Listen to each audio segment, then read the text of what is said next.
દાહોદના લીમખેડા નજીક ટ્રિપલ અકસ્માત સર્જાયો। ડમ્પર, ખાનગી બસ અને કાર વચ્ચે આ અકસ્માત સર્જાયો। અકસ્માતમાં 15 થી 20 લોકો ઈજાગ્રસ્ત થયા તો ઈજાગ્રસ્તોને સારવાર માટે ખસેડવામાં આવ્યા છે। સદનસીબે ઘટનામાં કોઈ જાનહાનિ સર્જાઈ નથી।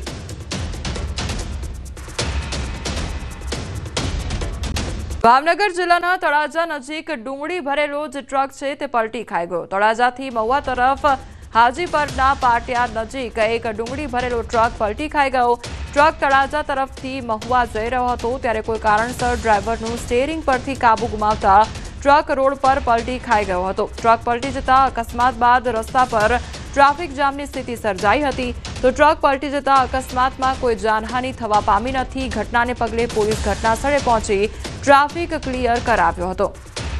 ભાવનગર જિલ્લાના તળાજા નજીક ડુંગળી ભરેલો જે ટ્રક છે તે પલટી ખાઈ ગયો। તળાજાથી મહુવા તરફ હાજીપરના પાટિયા નજીક એક ડુંગળી ભરેલો ટ્રક પલટી ખાઈ ગયો। ટ્રક તળાજા તરફથી મહુવા જઈ રહ્યો હતો ત્યારે કોઈ કારણસર ડ્રાઈવરનું સ્ટીયરિંગ પરથી કાબુ ગુમાવતા ટ્રક રોડ પર પલટી ખાઈ ગયો હતો। ટ્રક પલટી જતા અકસ્માત બાદ રસ્તા પર ટ્રાફિક જામની સ્થિતિ સર્જાઈ હતી તો ટ્રક પલટી જતા અકસ્માતમાં કોઈ જાનહાનિ થવા પામી નથી। ઘટનાને પગલે પોલીસ ઘટનાસ્થળે પહોંચી ટ્રાફિક ક્લિયર કરાવ્યો હતો। ચિતોલ ગામથી પસાર થતી ટ્રકની બ્રેક ફેલ થઈ જતાની ઘટના સામે આવી છે અને ટ્રકની બ્રેક ફેલ થતા અફરાતફરી મચી ગઈ હતી। બેકાબુ ટ્રકે 7 થી 8 બાઇકનો કચ્ચર ઘાણ વાળ્યો હતો। રોડ સાઈડમાં રહેલી દુકાનોના છાપરા પણ ઉડાડ્યા હતા। સદભાગ્યે કોઈ જાનહાનિ સર્જાઈ નથી તો ટ્રકની જે બ્રેક છે તે ફેલ થઈ ગઈ હતી અને ત્યારબાદ જે ટ્રક ચાલકે છે કાબુ ગુમાવ્યો હતો તો ચિતલ ગામથી પસાર થતી આ જે ટ્રક છે તેની બ્રેક ફેલ થઈ ગઈ હતી તો અફરાતફરીનો માહોલ પણ સર્જાઈ ગયો હતો। બેકાબુ ટ્રકે 7 થી 8 જેટલા જે બાઇક હતા તેનો પણ કચ્ચર ઘાણ વાળ્યો હતો। નવરંગપુરા કમલા સોસાયટીના બંગલોમાં ઘરફોડ ચોરીની ઘટના સામે આવી છે। 14 લાખની ઘરફોડ ચોરી કરવામાં આવી તો ચોરીનો ભેદ ઉકેલવા પોલીસે 300 સીસીટીવી તપાસ્યા છે જે બાદ 3 આરોપીઓ સામે ગુનો નોંધવામાં આવ્યો છે। ચોરીની આ ઘટનામાં પોલીસે પરેશ અને શૈલેષ નામના 2 આરોપીઓની ધરપકડ કરી છે। સોના ચાંદીના દાગીના સહિત 10,99,000નો મુદ્દામાલ કબજે કર્યો છે। આ ચોરો ખાસ કરીને 2 દિવસ કે અઠવાડિયાથી બંધ મકાનોને જ ટાર્ગેટ કરતા હતા। સોસાયટી અને મકાનની લાંબા સમયથી તેઓ જાણકારી મેળવી લેતા જે બાદ ઝાડ ટ્રીમિંગ કરવાના બહાને સોસાયટીમાં જઈને બંધ મકાનની રેકી કરી તેને નિશાન બનાવતા હતા।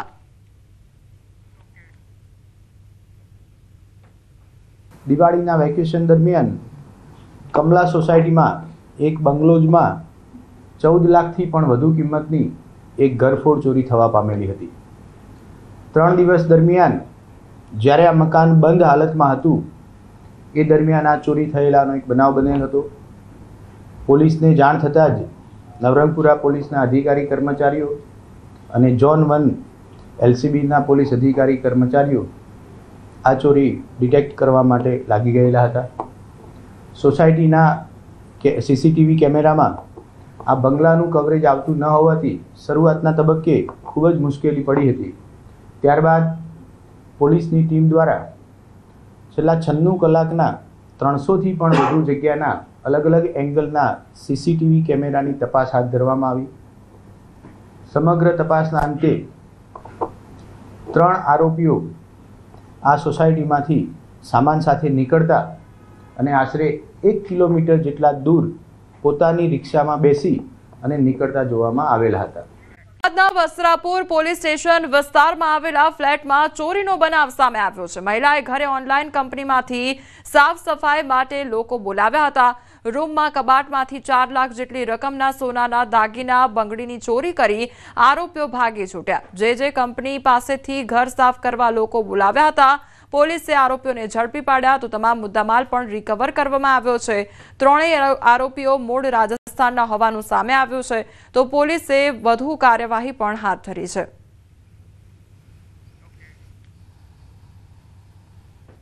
વસ્ત્રાપુર પોલીસ સ્ટેશનની અંદર હમણાં એક ગુનો દાખલ કરવામાં આવ્યો છે જેમાં બહારની એજન્સી દ્વારા સફાઈ કામદારોને આપણે બોલાવીએ છીએ। એવી એક કંપની છે જે ક્લિનિક કંપની પાસેથી જયાબેન ભરતકુમાર પટેલ જે વસ્ત્રાપુર વિસ્તારમાં રહે છે તેમનું ઘર સાફસૂફ કરવાનું હોય તો તેમને આ કંપની સાથે કોન્ટેક્ટ કરી અને માણસો બોલાવ્યા હતા।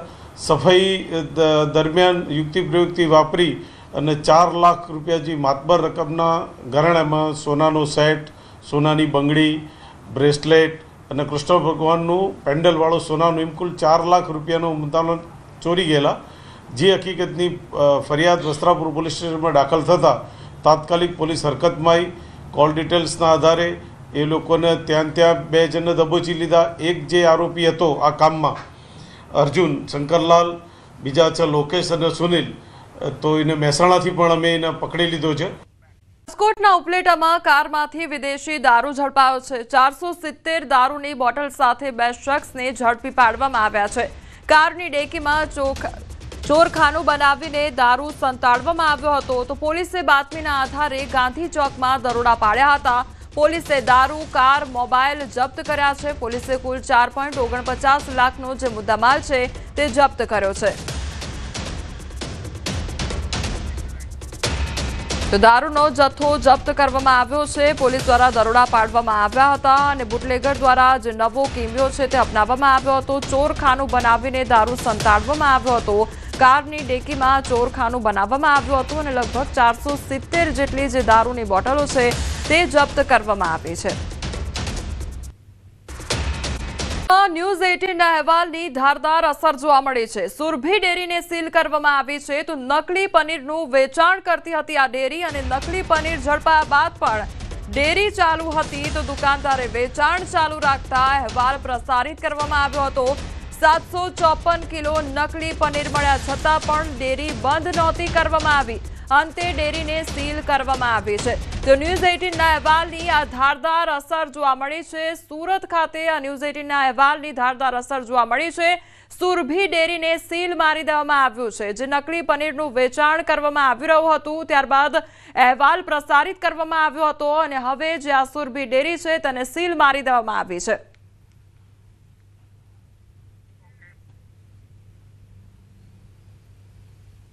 એક 1000 કરતાં વધુ કિલો નકલી દરરોજનું પનીર બનીને વેચનારી સુરભી ડેરીમાં આરોગ્ય વિભાગના અધિકારીઓના 4 હાથ હતા. 3 દિવસ ઘટનાને થઈ ગયા છે. 4થો દિવસ થયા છતાં પણ આ દુકાનને સીલ કરી નથી. ત્યારે કહી શકાય કે ન્યૂઝ 18 ગુજરાતીએ સવારમાં અહેવાલ બતાવ્યો હતો કે આટલું મોટું રેકેટ પકડાયા બાદ પણ આરોગ્ય વિભાગ કોઈપણ જાતની કામગીરી નથી કરતું. ત્યારે દ્રશ્ય જોઈ શકાય છે કે ન્યૂઝ 18ના અહેવાલના અસર અને અધિકારીઓને પૂછવામાં આવેલા સવાલ બાદ આરોગ્ય વિભાગ હવે દુકાનને સીલ મારવા પહોંચ્યું છે. હજુ પણ કહી શકાય આરોગ્ય વિભાગના અધિકારીઓની બેદરકારી છે, કારણ કે સીલ મારવા પહોંચ્યો છે આરોગ્ય વિભાગનો પ્યુન પટાવાળો પહોંચ્યો છે. હજુ સુધી સ્પોટ પર એક પણ અધિકારી પહોંચ્યા નથી, કારણ કે આરોગ્ય વિભાગના અધિકારીઓની નિગરાણીમાં દુકાન ચાલતી હોય તેવું સ્પષ્ટપણે દેખાઈ રહ્યું છે. અધિકારીઓ પહોંચ્યા છે. અધિકારી જોડે સીધા વાત કરીશું. સાહેબ, આપનું નામ? મેડમ, આપનું નામ? Hetal Desai, food safety officer, Surat મહાનગરપાલિકા. અધિકારી આપના એમ કહેતા હતા કે ખાલી આરોગ્ય વિભાગ જે સેમ્પલ છે તેને સીલિંગની કામગીરી કરતું હોય છે, સીલ મારવાની જવાબદારી અમારી નથી હોતી. એટલે સીલ મારવાની જવાબદારી અમારી નથી હોતી, પણ આમાં હવે શંકાસ્પદ પનીરનો જથ્થો મળ્યો છે એટલે આજે આપણા દ્વારા સીલ કરવામાં આવ્યું છે. આજે 4થો દિવસ છે. 4 દિવસ પછી આરોગ્ય વિભાગ જાગ્યું. અમારા દ્વારા સેમ્પલિંગ ને તો કરવામાં આવ્યું જ હતું અને ઝોન ઓફિસ દ્વારા એને બંધ પણ કરાવવામાં આવી જ હતી. કાલથી 2 દિવસથી બંધ કરાવવામાં આવી. આરોગ્ય અધિકારી કહે છે કે અમારું કામ માત્ર જથ્થો સીલ કરવાનો છે, દુકાન સીલ કરવાનું નથી. તો હવે કેમ સીલ કરવા પહોંચ્યા? એટલે માટે તો હવે બિલકુલ આરોગ્ય વિભાગના અધિકારીઓ પાસે જવાબ નથી, કારણ કે બે જવાબદારી સવારે જ દેખાઈ આવી હતી કે ઘટનાનો 4થો દિવસ છે અને 4થા દિવસે આ દુકાન સીલ કરવા પહોંચ્યા છે. જો કે ગઈકાલ સાંજ સુધી અહીંયા પનીર વેચાતું હતું. ગઈકાલે આરોગ્ય વિભાગ દ્વારા અહીંયા સેમ્પલિંગ કરી 17 કિલો કહી શકાય કે પનીરનો જથ્થો કબજે કરવામાં આવ્યો છે. એટલે કે છેલ્લા 2 દિવસમાં 1000 કિલો કરતાં વધુ જથ્થો મેળવી લીધો છે. સેમ્પલિંગ કરી છે. માલિક કબૂલ કરે છે નકલી પનીર હોવા છતાં પણ આરોગ્ય વિભાગ કામગીરી કરતી નથી અને હવે કહી શકાય છે કે આરોગ્ય વિભાગની ટીમો પહોંચીને કામગીરી કરી રહી છે. ત્યારે સૌથી મોટો સવાલ ઊભો થઈ રહ્યો છે કે આરોગ્ય વિભાગની કેવી બેજવાબદારી. સવારમાં જે બ્રહ્મભટ્ટ સાહેબ છે તેમનું કહેવું હતું કે આરોગ્ય વિભાગ સીઝિંગ જે જથ્થો છે તેને સીઝ કરતી હોય છે, પણ કહી શકાય દુકાન સીલ કરવાની સત્તા તેમની પાસે નથી. પણ જ્યારે મીડિયાએ અહેવાલ પ્રસારિત કર્યો, ન્યૂઝ 18એ અહેવાલ પ્રસારિત કર્યો, ત્યારબાદ કહી શકાય કે તેઓ પહોંચ્યા છે સીલિંગ કરવા માટે અને અત્યારે આરોગ્ય વિભાગના પીઉન દ્વારા દુકાનની તાળાને સીલ મારવામાં આવે છે એટલે કે દરરોજ 1000 કિલો પનીર બનાવી આખા શહેરની હોટલોમાં સપ્લાય કરનાર સુરભી ડેરી પર હવે કાર્યવાહી શરૂ કરવામાં આવી છે। કેમેરામેન જીગર ગુગલ સાથે કીર્તેશ પટેલ, ન્યૂઝ 18 ગુજરાતી, સુરત। જામનગરમાં ગેરકાયદેસર દબાણ પર બુલડોઝર ચાલ્યું છે। ટેકરી ચોક વિસ્તારમાં મેગા ડિમોલેશન હાથ ધરવામાં આવ્યું છે તો મનપાની ટીમે નાના મોટા દબાણો દૂર કર્યા છે। અડચણરૂપ દબાણ તથા શેડને તોડી પાડવામાં આવ્યા છે। પોલીસ બંદોબસ્ત સાથે દબાણની કામગીરી કરવામાં આવી છે। દબાણ દૂર કરાતા ટ્રાફિકની સમસ્યામાંથી રાહત પણ પ્રાપ્ત થશે। તો જે ગેરકાયદેસર દબાણો છે તે દૂર કરવાની કામગીરી હાથ ધરવામાં આવી છે। જે અડચણરૂપ દબાણો છે તેના પર બુલડોઝર ફેરવવામાં આવ્યું છે તો ભાવનગરમાં આ કામગીરી હાથ ધરવામાં આવી છે। સંવાદદાતા નીતિન અમારી સાથે જોડાઈ ગયા છે। નીતિન, ગેરકાયદેસર દબાણો દૂર કરવાની કામગીરી હાથ ધરવામાં આવી છે, હાલ કયા પ્રકારની પરિસ્થિતિ? તો ઘણા દિવસ બાદ આજે વહેલી સવારથી મહાનગરપાલિકાના શહેરના વિવિધ વિસ્તારોમાં નાના મોટા દબાણો દૂર કરવાની કાર્યવાહી છે તે હાથ ધરવામાં આવી હતી। ત્યારે ખાસ કરીને વાત કરીએ તો શહેરના જે ટેકરી ચોક વિસ્તાર છે અને તેની આજુબાજુનો વિસ્તાર છે ત્યાં પોલીસ પ્રોટેક્શન સાથે આ વિસ્તારમાં મોટા પ્રમાણમાં જે દબાણ થયેલું હોય તે દબાણના રસ્તાઓમાં જે અડચણરૂપ જે તમામ જે ગેરકાયદેસર બાંધકામ હતું એમને તંત્ર દ્વારા તોડી પાડવામાં આવ્યું હતું। જોકે અગાઉ પણ તંત્રે આ અંગે જાણ કરી હતી। જે લોકો દબાણ કરતા હતા તેમને દબાણની જગ્યામાંથી પોતાનો સામાન હટાવી લેવો અથવા તો દબાણ કરેલું હોય તે દૂર કરવું, પણ તો ન થતા આજે ના છૂટકે મહાનગરપાલિકાએ દબાણ હટાવવાની કામગીરી છે તે હાથ ધરી હતી। જી નીતિન, સમગ્ર માહિતી બદલ આપનો આભાર। લેકાવાડાના ખેતરમાં દીપડો જોવા મળ્યો તો ખૂંખાર દીપડાના આટાફેરા વધતા સ્થાનિકોમાં ભયનો માહોલ જોવા મળ્યો છે। દીપડો દેખાતા વન વિભાગ દોડતું થયું છે તો દીપડાને પાંજરે પૂરવામાં આવે તેવી માંગ પણ ઉઠી છે। અગાઉ જરખ જોવા મળ્યું હોવાની ચર્ચા પણ વહેતી થઈ હતી અને હવે દીપડો જોવા મળ્યો છે, જેના કારણે જે આસપાસના લોકો છે, રહેણાંક વિસ્તારમાં રહેનારા લોકો છે, તેમનામાં ડરનો માહોલ જોવા મળી રહ્યો છે। સુરેન્દ્રનગરના પાટડીમાં યુવક પર ફાયરિંગનો મામલો સામે આવ્યો છે અને ખારાઘોડામાં 12 બોરની બંદૂકથી ફાયરિંગ કરવામાં આવ્યું તો ઇજાગ્રસ્તને સારવાર માટે હોસ્પિટલમાં ખસેડવામાં આવ્યો છે। અંગત અદાવતમાં આ ફાયરિંગ કરાયું હોવાની શંકા સેવાઈ રહી છે। અંદાજે 3 થી 4 રાઉન્ડ ફાયરિંગ કર્યાની ચર્ચા સામે આવી છે તો સુરેન્દ્રનગરનો આ મામલો સામે આવ્યો છે જ્યાં યુવક પર ફાયરિંગ કરવામાં આવ્યું અને લગભગ 3 થી 4 રાઉન્ડ જેટલું ફાયરિંગ કરવામાં આવ્યું હતું। યુવક ઇજાગ્રસ્ત થયો છે અને તેને સારવાર અર્થે હોસ્પિટલ ખાતે ખસેડવામાં આવ્યો છે। આગળ માંગરોળમાં 2 શંકાસ્પદ શખ્સોને ઝડપી પાડવામાં આવ્યા છે તો પોલીસે બંને શખ્સોની પૂછપરછ શરૂ કરી છે। બંને યુવાનો કાશ્મીરના ફાગલા ગામના રહેવાસી હોવાનું સામે આવ્યું છે તો મદ્રેસામાંથી દાન મેળવતા હોવાનું સામે આવ્યું છે। માંગરોળની હોટલમાંથી આજે બંને શંકાસ્પદ લોકો છે તે ઝડપાયા છે તો બંને શખ્સો 2 દિવસ પહેલા માંગરોળ ખાતે આવ્યા હતા અને હવે તેઓની પૂછપરછ શરૂ કરવામાં આવી છે તો માંગરોળનો આ બનાવ સામે આવ્યો છે કે જ્યાં 2 શંકાસ્પદ વ્યક્તિ છે તે લોકોને ઝડપી પાડવામાં આવ્યા છે। સંવાદદાતા અમારી સાથે જોડાઈ ગયા છે। માંગરોળ ખાતે જે 2 શંકાસ્પદ શખ્સો છે તેમને ઝડપી પાડવામાં આવ્યા છે, હાલ કયા પ્રકારે તપાસ હાથ ધરવામાં આવી છે? સુરક્ષા એજન્સી ને તમામ જિલ્લા પણ હાલ સઘન ચેકિંગ કરવામાં આવી રહ્યું છે। શંકાસ્પદ લોકોની પૂછપરછ કરવામાં આવી રહી છે। ત્યારે જુનાગઢ એસઓજી દ્વારા જે હોટેલ અને ધાબા ચેકિંગ કરવામાં આવતું હતું ત્યારે માંગરોળની એક હોટલમાંથી 2 શંકાસ્પદ જે કાશ્મીરના યુવાનો છે તે ઝડપાયા છે।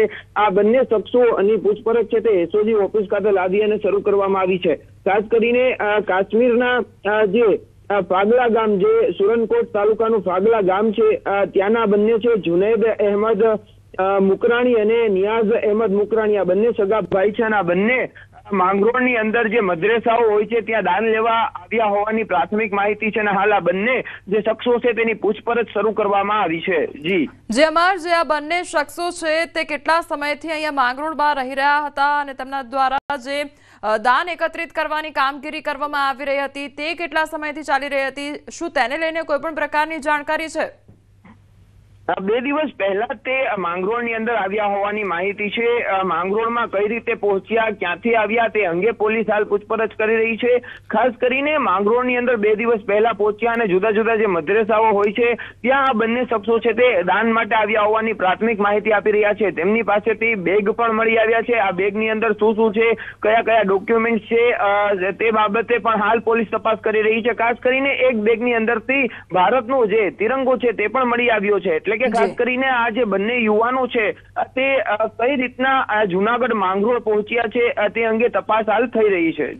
જી અમાર સમગ્ર માહિતી બદલ આપનો આભાર.